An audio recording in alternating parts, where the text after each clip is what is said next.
திருப்பல்லாண்டு பாசுரம் 5.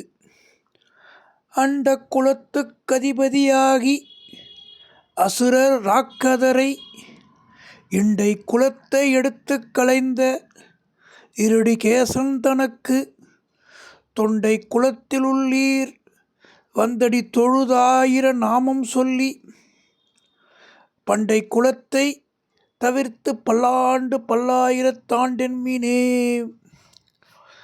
என்ன சொல்கிறாங்க? அண்ட குலத்துக்கு அதிபதியாகி அசுரர் ராக்கதரை, அண்டை குலத்துக்கு அதிபதியாகி அசுரர் ராக்கதரை பிரித்து பார்த்துக்கணும். பொருள் நமக்கு தெளிவாக தெரிஞ்சிருது. மூ உலகம் 7 உலகம்னு ஒவ்வொருத்தரும் ஒரு கணக்கு சொல்லுவாங்க. பூமியிலேயே எத்தனையோ பிரிவுகள், வட்டம் மாவட்டம்னு கண்டம் பெருங்கடல் போகும்.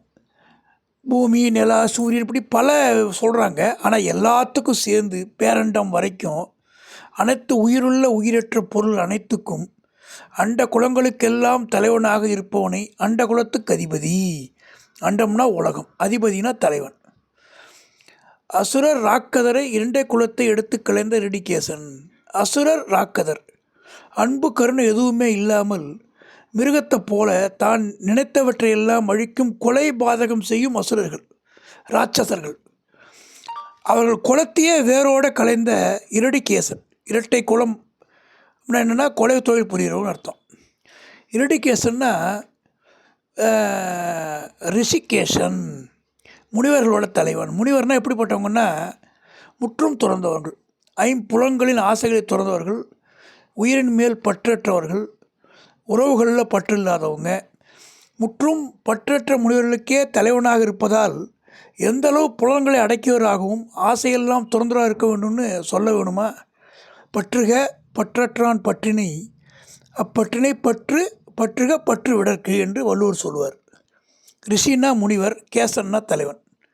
இருடிகேசன் தனக்கு தொண்ட குலத்துள்ளீர் வந்தடி தொழுது 1000 நாமம் சொல்லி உலகத்திற்கெல்லாம் தலைவனாகவும் கொலை தொழில் புரியும் அரக்கரெல்லாம் வேரோடு அழித்து முற்றும் பற்றற்ற முனிவன் தலைவனாக இருப்பவனுக்கு அடிவர் குலத்தில் அனைவரும் வந்து அவனின் திருவடிகளை தொழுது இறைவனின் 1000 திருநாமங்களை ஓதுவீர்களாக.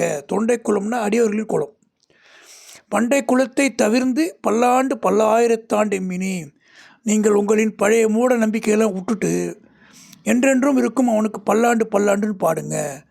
உலகங்கள்லாம் ஒரே தலைவனாக இருப்பவனை கொலை தொழில் புரியும் அசுர குலத்தை அடியோடு அழித்த புலன்களை அடக்கவல்ல பற்றற்ற முனிவர்களின் தலைவனுமாகிய அடியோர் குலத்துக்கு அனைவருக்கும் வந்து உங்கள் பழைய மூட நம்பிக்கையெல்லாம் விட்டுவிட்டு முழு மனதுடன் இறைவனின் திருவடிகளை வணங்கி அவனின் 1000 திருநாமங்களை ஓதி இறைவனுக்கு பல்லாண்டு பாடுவீர்களாக.